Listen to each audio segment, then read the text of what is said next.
ভারতে নিযুক্ত ইসরায়েলের রাষ্ট্রদূত রুভেন আজার সম্প্রতি ইউএন টেলিভিশনে দেওয়া এক সাক্ষাৎকারে বলেছেন, হামাসের প্রতিনিধিরা অক্টোবর ৭-এর পর পাকিস্তান ও বাংলাদেশে সফর করেছে এবং স্থানীয় জঙ্গি সংগঠন ও সরকারি কর্মকর্তাদের সঙ্গে বৈঠক করেছে, যা অত্যন্ত উদ্বেগজনক।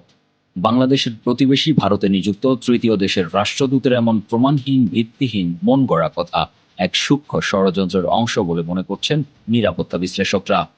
এই বক্তব্য নতুন কিছু নয়, তবে এর প্রেক্ষাপট এবং উৎস বিশ্লেষণযোগ্য। নগদ নিয়ে এলো হার না মানা হার অফার। সর্বনিম্ন 10,000 টাকা রেমিটেন্স নগদে পাঠালে থাকছে স্বর্ণের হার জেতার সুযোগ।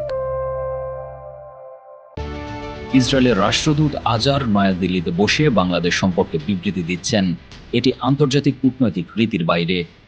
বাংলাদেশের সঙ্গে ইসরায়েলের কোনো কূটনৈতিক সম্পর্ক নেই। বাংলাদেশ ওই ইসরায়েলকে রাষ্ট্র হিসেবেই স্বীকৃতি দেয়নি।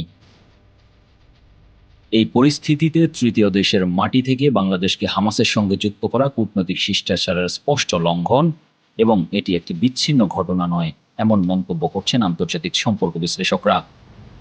এই একই রাষ্ট্রদূত ২০২৪ সালের জুলাই আন্দোলনের পর বাংলাদেশের সংখ্যালঘু নিপীড়নের অসমর্থিত দাবি তুলেছিলেন। ভারতের রাজনৈতিক অঙ্গনেও এই রাষ্ট্রদূত আজার বিতর্কিত।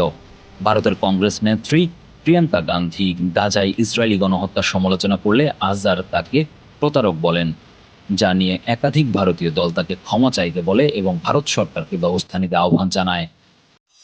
এই আচরণের ধারাটি স্পষ্ট। আজার একজন রাষ্ট্রদূত হিসেবে স্বাভাবিক কূটনৈতিক সীমার বাইরে গিয়ে সক্রিয় ভূ রাজনৈতিক উস্কানি দিয়ে যাচ্ছেন। বিশ্লেষকরা বলছেন, আজারের বক্তব্যকে বিচ্ছিন্ন করে দেখার সুযোগ নেই। এটি ভারত ইসরায়েল সম্পর্কের বৃহত্তর পুনর্বিন্যাসের অংশ। ভারতের প্রধানমন্ত্রী নরেন্দ্র মোদী গত ফেব্রুয়ারি মাসে ইসরায়েল সফরে গিয়ে নেসেটে ভাষণ দেন, যা কোনো ভারতীয় নেতার পক্ষে প্রথম ভাষণ। মোদী ইহুদি সম্প্রদায়ের ইতিহাস প্রসঙ্গে ইসরায়েলকে ফাদারল্যান্ড এবং ভারতকে মাদারল্যান্ড বলে মন্তব্য করেন। এই সফরে নেতানিয়াহু টেক্সাগন অফ অ্যালায়েন্স কাঠামো উপস্থাপন করেন, যেখানে ইসরায়েল, ভারত, গ্রিস, সাইপ্রাসকে ঘিরে একটি আঞ্চলিক নিরাপত্তা জোটের ধারণা দেয়া হয়। ইসরায়েলি রাষ্ট্রদূত গণমাধ্যমে জানান, আমাদের প্রধান মিত্র যুক্তরাষ্ট্র, বিশেষ সম্পর্ক জার্মানির সঙ্গে, আর এর পরেই ভারতের অবস্থান। তিনি আরও উল্লেখ করেন, ৭ অক্টোবরের হামলার পর ভারত ইসরায়েলের বিরুদ্ধে কোনো বাণিজ্য নিষেধাজ্ঞা আরোপ করেনি। এদিকে বাংলাদেশের বিরুদ্ধে ইসরায়েলি রাষ্ট্রদূতের এমন অসংলগ্ন অভিযোগ উদ্বেগ বাড়াচ্ছে। এই প্রেক্ষাপটে বাংলাদেশ ভারত সম্পর্কের নতুন সমীকরণ গুরুত্বপূর্ণ। চাথাম হাউসের এক বিশ্লেষণ অনুযায়ী, বাংলাদেশের সাবেক অন্তর্বর্তীকালীন সরকারের প্রধান উপদেষ্টা মোহাম্মদ ইউনূসের নেতৃত্বে বাংলাদেশ ভারতের উপর নির্ভরতা কমিয়ে চীন, পাকিস্তান ও তুরস্কের সঙ্গে নতুন কৌশলগত অবস্থান তৈরি করেছে, যা দক্ষিণ এশিয়ার আঞ্চলিক ভূ রাজনীতিতে বড় পরিবর্তনের ইঙ্গিত ছিল। দ্য ডিপ্লোম্যাটের বিশ্লেষণ বলছে, শেখ হাসিনার পতনের পর ভারত বাংলাদেশ সম্পর্ক দ্রুত নাজুক হয়েছে। হাসিনা ভারতে অবস্থান করছেন, আর বাংলাদেশের আন্তর্জাতিক অপরাধ ট্রাইব্যুনাল তার বিরুদ্ধে মৃত্যুদণ্ডের রায় দিয়েছে, যা ভারত বাংলাদেশ সম্পর্ককে নতুন জটিলতায় রূপ দিচ্ছে। আইআইএসএস এর বিশ্লেষণ অনুযায়ী, বাংলাদেশের নতুন সরকার দেশের পররাষ্ট্রনীতির বিস্তৃত পুনর্বিন্যাস চাইছে। এমত অবস্থায় ভারত কেন্দ্রিক অবস্থান থেকে সরে এসে স্বাধীন পররাষ্ট্রনীতির ঘোষণা দিয়েছেন প্রধানমন্ত্রীর আন্তর্জাতিক উপদেষ্টা। এই বাস্তবতায় ভারত বাংলাদেশে তার প্রভাব ধরে রাখতে চাপে পড়ছে। অনেক বিশ্লেষক বলছেন, ইসরায়েলের মাধ্যমে ভারতের প্রভাব বিস্তারের চেষ্টা সম্পূর্ণ অসম্ভব নয়, তবে এর প্রমাণ সরাসরি পাওয়া কঠিন। যা সত্য তা হলো, ইসরায়েল ভারত সম্পর্ক এখন এতটাই গভীর যে উভয় দেশের কৌশলগত স্বার্থ স্বাভাবিকভাবেই একই বিন্দুতে মিলেছে।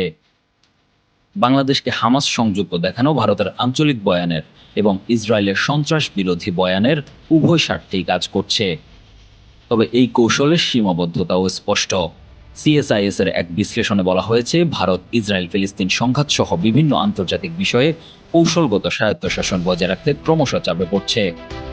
ইরান মার্কিন সমঝোতার পর মধ্যপ্রাচ্যের ভূ রাজনীতিতে ইসরায়েলের অবস্থান যথেষ্ট দুর্বল হয়েছে।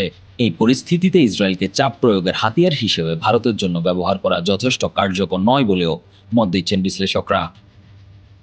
সার কথা হলো, নয়াদিল্লি থেকে বাংলাদেশ নিয়ে ইসরায়েলি বার্তা কূটনৈতিক শিষ্টাচারের লঙ্ঘনের পাশাপাশি একটি আঞ্চলিক ক্ষমতার খেলার ইঙ্গিত বহন করছে, যেখানে ভারত ইসরায়েল অক্ষ বাংলাদেশের পরিবর্তনশীল পররাষ্ট্রনীতিকে নিরাপত্তার ভাষায় ফ্রেম করার চেষ্টা করছে। নিউজ ডেস্ক, একুশে টেলিভিশন।